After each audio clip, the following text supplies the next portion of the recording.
I know you just joined the Libertarian Party. Why don't you tell people why you did that? Yeah, so I went ahead and put down the 1500 and joined up a lifetime membership to show that I'm serious. And I never have joined the Libertarian Party up until this point. Um, but I'm happy to have joined now. And I'm going to be doing everything I can, not in association with the Libertarian Institute or antiwar.com, which are both nonprofits, but I'll be writing about this at my own website, scotthorton.org, and I'll be doing, interviews like this and whatever I can to help promote. And I'll be going to the convention and trying to get myself elected delegate so I can vote at the national convention. And I'm really trying to beat the bushes and get everybody I possibly can excited about this to join up and take part in this. And trust me when I say I am right about everything, that this guy is worth it. You can have faith in Jacob Hornberger. He is going to be everything that we need in a Libertarian Party candidate for president this year. In the same way that you could have faith in Dr. Paul, that no matter what they ask him, he always gets it right, no matter what. And, is really reliable, really means what he says, really understands libertarianism and really understands current events and what's really going on behind the scenes. The correct slant on all of the news, just good on everything, man. Take it to the bank, good on everything. And he's a mainstay of the libertarian movement. He founded and has founded the Future Freedom Foundation 30 years ago in 1989. He writes an article there essentially every day, so you know exactly where he stands on everything. And you'll see he's thoughtful about everything.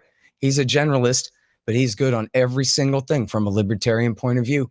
And he's actually, he's really great. I mean, I can't think of a single thing that I would really disagree with him on. I mean, taking for granted this constitution and this system of nation states and whatever, the real world that we're living in, he's not here to argue, libertarian anarchist theory to the very nth degree and angels on the head of a pin.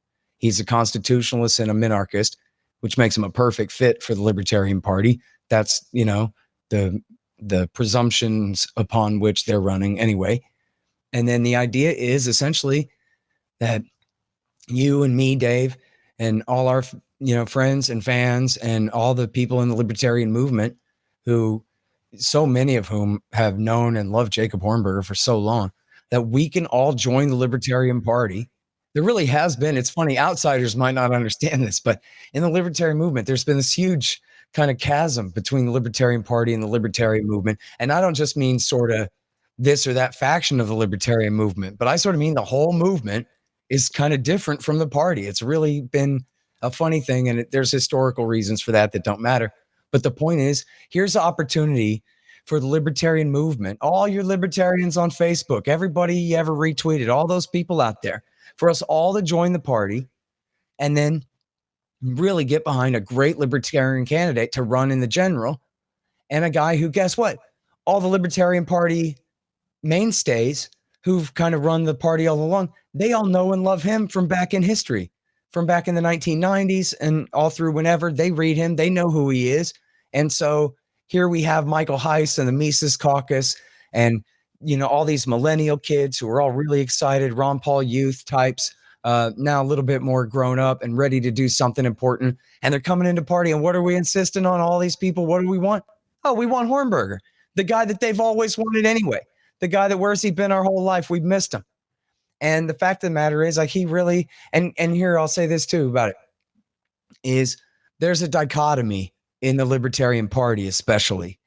And I want to say it's a false dichotomy, but it's not that simple. It's a real dichotomy, and it's based on some real things. And what it is it's the split between the radicals and the pragmatists, basically. Okay, so I'm on the side of the radicals here, but let me state the pragmatist case the best I can, as charitable as I can.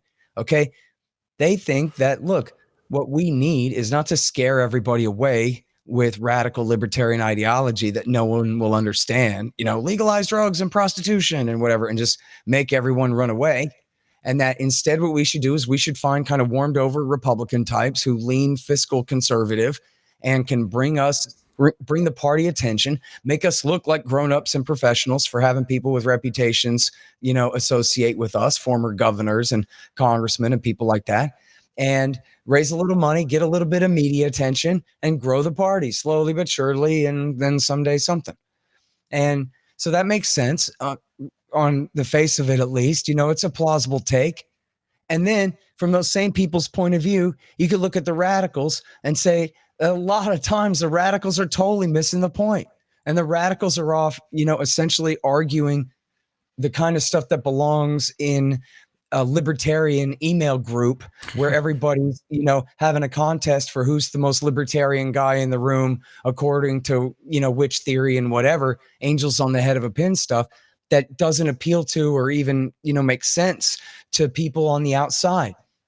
And so if you're a pragmatist and you look at some of the goofier radicals, then you go, well, what's the point of that? I mean, clearly that reinforces the pragmatic angle.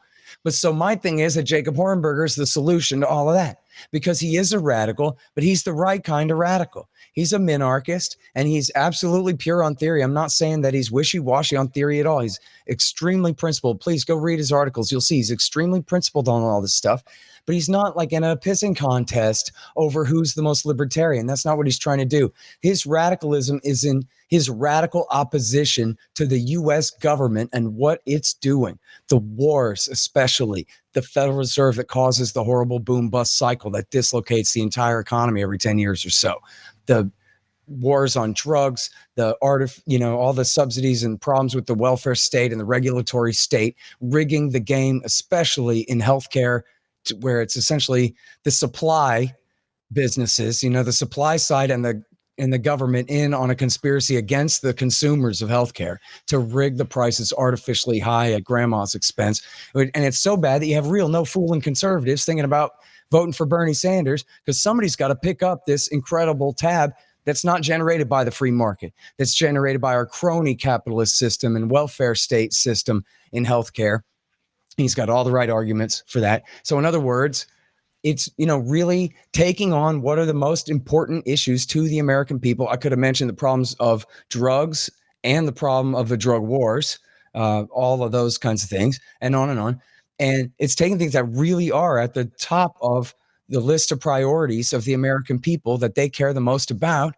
And, he really cares about these things, knows everything about them, and knows the libertarian answer and how to explain the libertarian answer in a way that can be understood and appeal to everyone in America. I mean, my presumption being, and I think he agrees with this, that very few of us are already libertarians, right? But he needs to be able to talk to everyone, and 150 million Americans lean left and 150 million of them lean right, all to varying degrees. And yet the libertarian answer is the right one. It should be good enough for all of them. And so he's great at explaining that. And we're in an era where the center's totally discredited. John McCain is dead. Hillary Clinton is defeated. The House fell right on the Wicked Witch. She's gone. And so the center's totally discredited. Same thing in Europe with Brexit, and in the European Parliament, all right-wingers and populists elected to the European Parliament in the last few elections and all this. And it's the rejection of the entire post-Cold War centrist, so-called neoliberal, neoconservative consensus of crony capitalism and empire and war. And it's all broken now. That Donald Trump sitting in that chair as we speak is all the proof you need of that. But then as people are moving further to the left and further to the right, we don't want that. People are embracing socialism and nationalism. That's not what we need. What we need is freedom. What we need is liberty. And as Ron Paul said, freedom brings people together. The reason everybody hates each other so much is because they're all fighting over total power, the ability to make everything the way you want at the expense of everyone who doesn't want it that way. And so that's why it's a battle royale to the death kind of thing, because the stakes are so high. But if we just believe in freedom and you can do your wrong thing and I'll do my wrong thing and we'll leave each other alone about it, then we can continue to get along and share this country together that we all happen to actually live in. And so that's what we need to do. We need to not pass a bunch of new programs. We need to just stop doing all the things our government's doing. We need to end the wars. We need to end the welfare state, end the regulatory state, end all the subsidies for immigration and all the prohibitions against it. And everything that is all screwed up will dry up. That's the thing. All of these problems, every one of them, the healthcare crisis and education, this sounds somehow petty to people or something like, oh, middle-class people complaining about the price of college, like only poor people matter, something that's like a stuck-up concern or whatever. But actually, if say you make a good living, but still your son or daughter has to sell themselves into some kind of virtual debt slavery until they're 34 or something to pay off their student loans just to get a higher education. Again, just like with the healthcare system, it's the subsidies and all the regulations, but especially it's all the government guarantees and price supports that drive the prices up so bad that you need them. And so, in other words, all of this stuff, every one of these crises caused by the US government, in every one of these cases, Jacob Hornberger understands exactly how it works and exactly what the right answer is. And he's the perfect guy to do it. And like Ron Paul, he's a perfectly square character. Yeah. He's a Catholic. He's a decent man. I just was looking at an email a friend sent in about how he ran into him early at the Ron Paul event in Houston a couple of weeks ago, and how they just sat there talking, and what a genuinely nice guy he was, and asked all about him and where he's from and all these things and whatever. And in fact, I had a call with him the other day. You might have heard me say on Tom's show. He called me and he'd gone around canvassing, talking to people in, I'm going to say Raleigh, North Carolina, or something like that. And he just loved it. He's like, wow, it sure is something to be out from behind my desk where I'm writing all the time and just meeting people. And essentially, running for president is a great pretext to talk to somebody, anybody, right? Like, hey, what are you concerned about? Well, here's the libertarian answer to that. How do you like that? And again, we're right on everything. So it's a pretty easy sell. And he's a great guy. They can tell. And so he's having the time of his life doing this thing. And I just think, man, it is absolutely our responsibility to do everything we can to help support this guy and to lift him up, to make his name famous, because that's the one drawback. He's not a former senator. He does have an advanced degree. He's a lawyer, not that he's been practicing. He runs the FFF, but he has an advanced degree. He's a professional level guy in that sense. But he's not famous yet, so we got to work on that. But that's the part that's up to us. The Ron Paul revolution, and plus all the rest of the libertarian revolution out there and the liberty movement out there. Here's another thing that we can do. And, my email's going crazy over it. I hope yours is. Tom Woods told me he knows that at the very least, hundreds of people have already signed up through his link in reaction to my interview on his show, which just posted the other day. So that's a good start. But everybody in all y'all's Facebook groups and all y'all, whatever, get talking about this.